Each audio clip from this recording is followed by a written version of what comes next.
Welcome back to the show, everybody. We have very, very important 7 minutes from Asheesh Birla, General Manager of RippleNet today, and we're going to break that down, and I think it becomes very revealing to the direction that Ripple, XRP, and the XRP-Ledger are destined for.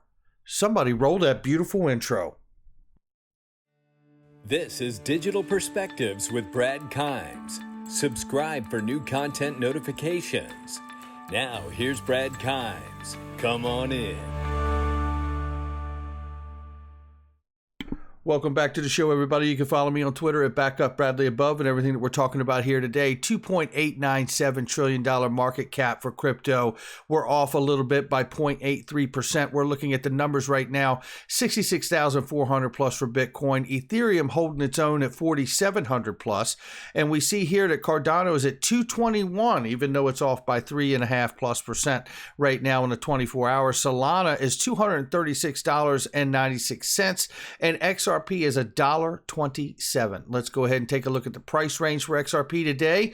122.32. That was a very, very key number of support for us. We could see it again, obviously, but you know what? We held it.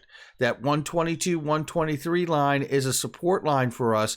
And we see we're sitting at 126 right now, strong. And we look here, the top side of the range is at 128.42. All of this, to the technical analysts have said to us, leads to us headed towards the $1.43 plus range, $1.43, $1.50 plus range. And I know we're all excited to see that, as well as hopefully new all-time highs for XRP before the year's end. And remember, we have seen this happen before.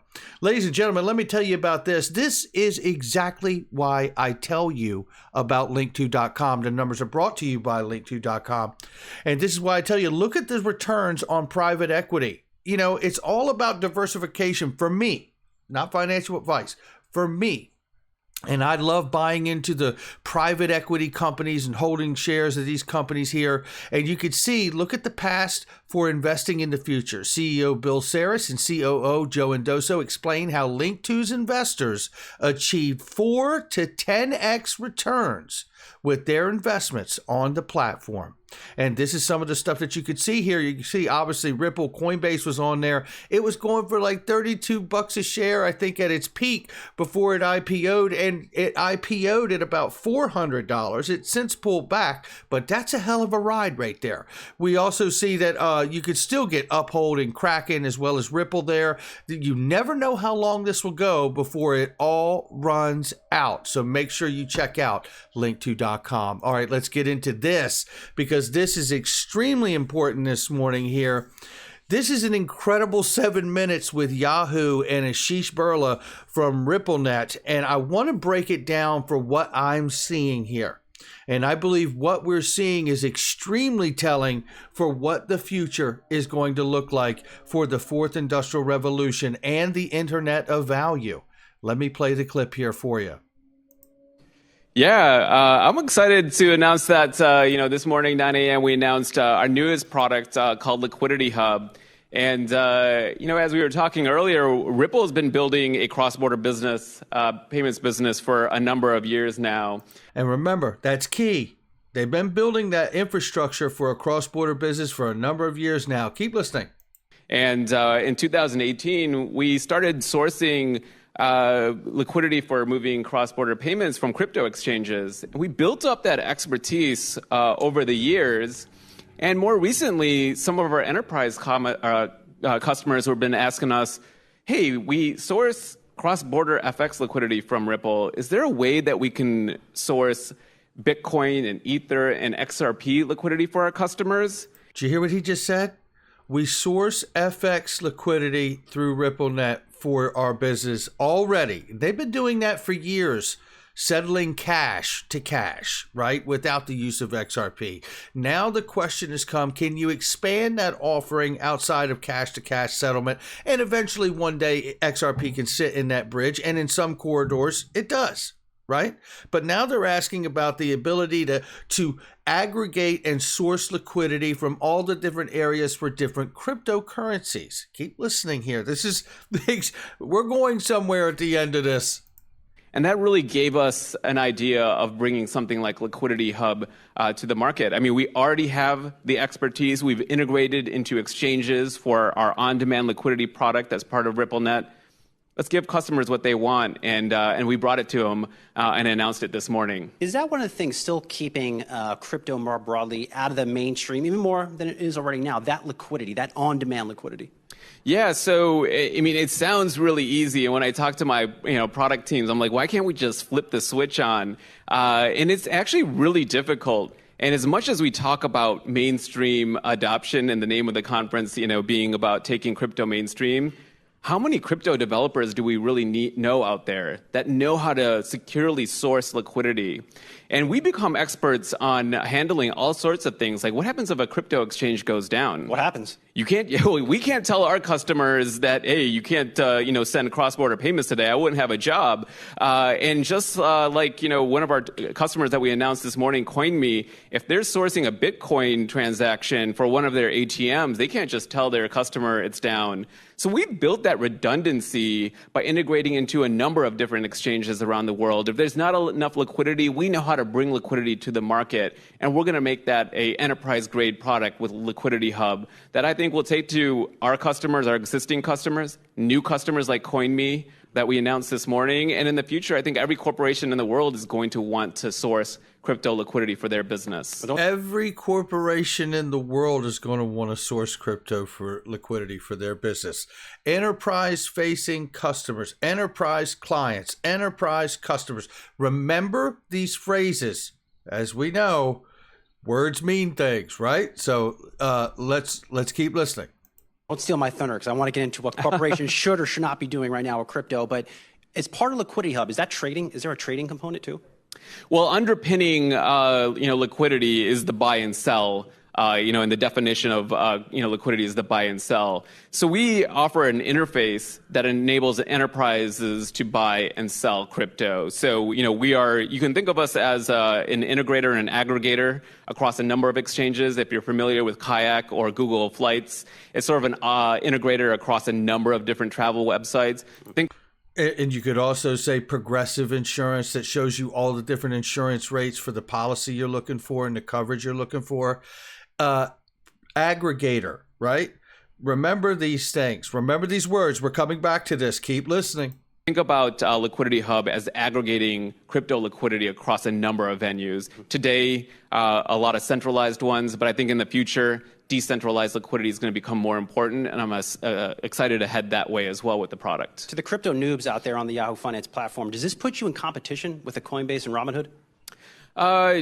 Well, so Robinhood, I think, is a front end, and they have a lot of different trading venues. With Coinbase, Coinbase is a centralized exchange. We would sit on top of a company like Coinbase and aggregate that liquidity across a number of venues. Remember that. And so, not only just potentially Coinbase, but, Bitstamp and all the other exchanges out there, we're like that aggregator layer. Again, today centralized, but in the future, I think the market's going to head more and more decentralized in terms of exchanges.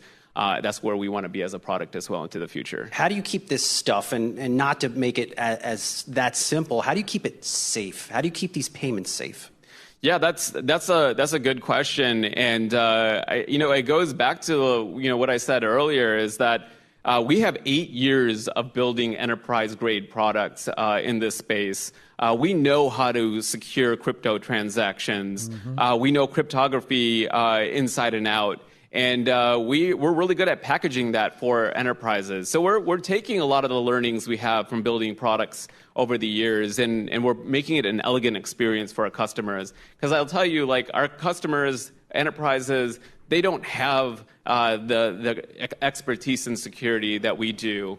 And I don't think that there's going to be a whole bunch of new crypto engineers out there that are going to solve that pain point. So, hey, why not make it accessible to our enterprise customers? We'll handle that. You handle bringing it to market. I've talked to a lot of banking executives, and they all want to get into crypto. We want to get into crypto. We love crypto, but they don't have any clear-cut plan, at least externally, to do this. And I just want to cut in. Isn't it perfect that this gentleman is asking the question following up what he said about providing enterprise solutions for all of their customers, right? We're going to get into that definition in a second of enterprise customers. But now he's asking, all the banks want to get into crypto. Do you find it a coincidence that all of a sudden Ripple Liquidity Hub is being rolled out for 2022, knowing that all of the banks, there's a reason this gentleman is asking about all the banks want to get into crypto. Ripple Liquidity Hub is about to provide all of that aggregation for every damn bank that's about to offer crypto and custody to their clients. I really do believe this. Keep listening. How do you see major financial institutions getting involved with crypto? I mean, where was this 8 years ago when I was in New York City begging folks to join? But I mean, that is like the really great thing about 2021. We've seen so many different financial institutions get into crypto. So I'm super excited about that. I really hope this time around financial institutions come up with a long-term roadmap to adopt crypto. I thought we saw a lot of folks dabble in 2017 and then quickly fire their teams. How much better would they have been if they just stuck with it over the years and were ahead of the game? So I'm really hoping that you come up with a long-term crypto strategy, not something short-term, but think about how every aspect of the financial world will be transformed using crypto and build for that future. Get ahead of the game. And being here in New York City, financial capital of the world, what a better place to build crypto than right here in New York City. So I'm hoping folks think a little bit more long-term this time. Crypto's not going anywhere. It's here to stay. I'm not going to ask you for a price prediction because that's rookie stuff right here. But what does more financial institutions in this space mean to Ripple, mean to Bitcoin, mean to Shiba Inu? Well, I don't know about the last one is a tough one to answer. I love the way he chuckles on that meme coin. But I think what it means is that this is going to be part of our financial fabric going into the future. I remember early days, completely dating myself here, but early days of the internet. Mm-hmm. I remember folks would have an internet strategy. And now can you imagine a company having an internet strategy? Mm-hmm. And, when I hear of financial institutions creating a crypto strategy, I think of the same thing. I was like, in the future, it'll just be part of your DNA. And if it's not, you're not going to be relevant into the future. So, I think that's how I feel about it. I feel like it's here. Folks need to be thinking about how to make it part of your culture, not a side project. And so looking forward to seeing more of that in 2022. Mm-hmm. But I also say that I'm excited about corporates adopting crypto, and I know that you're interested in talking about that as well. And there you have it, ladies and gentlemen. Now let's get into this because I want to break this down. I think this is extremely important. The articles say it. Ripple launches new product that allows financial services firms to offer crypto trading, right? And I love it. And they're exactly right. I think this is much bigger than we realize. It will let Ripple clients buy Bitcoin, Ethereum, and 3 other tokens, which we know is Ethereum Classic, and then Bitcoin Cash as well, and Litecoin. And all of these coins, however, are mined. And we know mining is huge energy consumption. So there's an angle there to think about, right? Here's something else to think about. Ripple to launch crypto services companies amid a legal battle with the SEC, which I find extremely ironic that the SEC is after Ripple and the owners and all of us in the secondary market because they claim the XRP we hold is an unregistered security as well. Please sign up for the class action lawsuit with John Deaton. He is the voice of every XRP holder. San Francisco-based company said the feature called Liquidity Hub will give enterprise clients access to digital assets from a range of sources, including market makers, exchanges, and over-the-counter trading desks, bringing it all together, offering them the ability to get Bitcoin, Ethereum, Litecoin, Ethereum Classic, Bitcoin Cash, and XRP. What does enterprise customers mean? Any business, enterprise, or public sector customer of the company or any company subsidiary. Let me take you to this little diagram here and see if we kind of put more of a picture to it here. Ripple Liquidity Hub price aggregation examples, right? Kayak, Google Flights, I threw in Progressive Insurance. It's all the same kind of thing. An aggregator to give you the best prices for who? The hundreds of sophisticated financial institutions that are on RippleNet already and the new ones to eventually enter. He told us that basically this aggregation of Liquidity Hub would sit on top of Coinbase. Where's this market going to be made here? Through the XRP Ledger, I believe, right?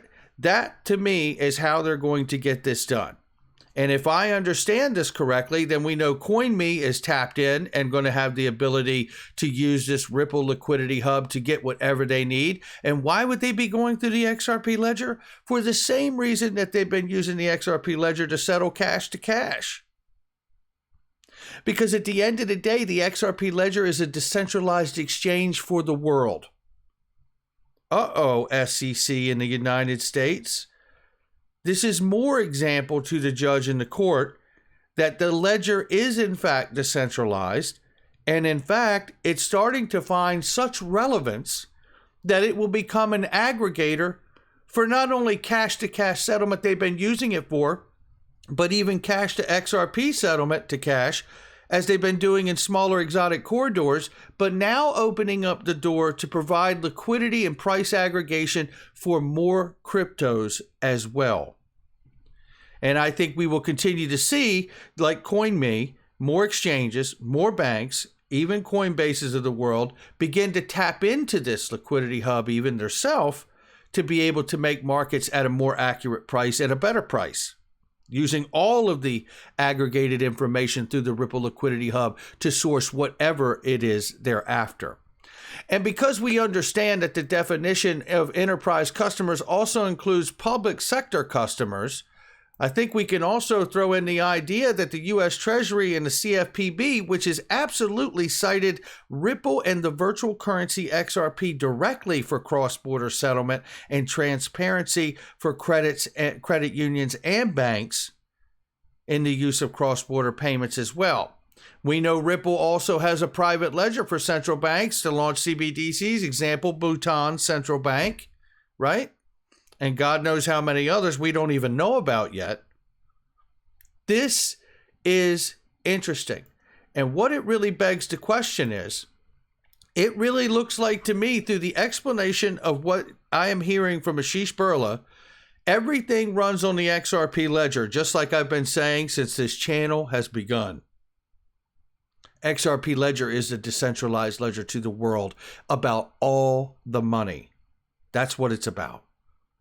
And if so, would that protocol, the XRP Ledger protocol, the IP, the ILP, the Interledger protocol, the way they interact and interoperably work together for a seamless, ubiquitous experience, need to be deemed a public good or systemically important by an entity like the U.S. Treasury? This has not been something we could take off the table. And to this day, this many years into this, it now starts to move even more front and center for me, to be honest with you. Think about this protocol, the XRP Ledger, as a decentralized exchange before we wrap this up here. Think about the translation protocol, the simple mail translation protocol that we use to send emails. But if I want to send a file along with that email, I have to use FTP, which is file transfer translation protocol, right? Those two things work together to send the written message in the email and the file attachment to that email, but I just see it as one thing that I've sent, an email with a file attached to it. When we think about the Internet of Value, what we're really thinking about is the XRP Ledger, a decentralized exchange that can make a market for anything of value that has been tokenized and represented in the new digitized world. And when you do that, that protocol can move the value with that message in an email or any other form of moving that payment like a cross-border payment. To me, what we're seeing here is the next protocols to be deemed really public good, like the internet is today. And who knows, because it does move and settle value damn near instantly, maybe it needs to be systemically important by the U.S. Treasury or a regulatory agency connected to it. This is looking mighty nice to me, regardless of the SEC lawsuit. That's going to do it for me, ladies and gentlemen. Make sure you hit the like, subscribe, leave a comment below, and share with somebody you know. Hit that notification bell so you don't miss a thing. Make sure you check out all the links in the description and comment box. They are trusted, vetted links of products and services I use each and every day. And more importantly, there's some great deals and specials in those links, but you got to click the links. I'll catch all of you on the next one.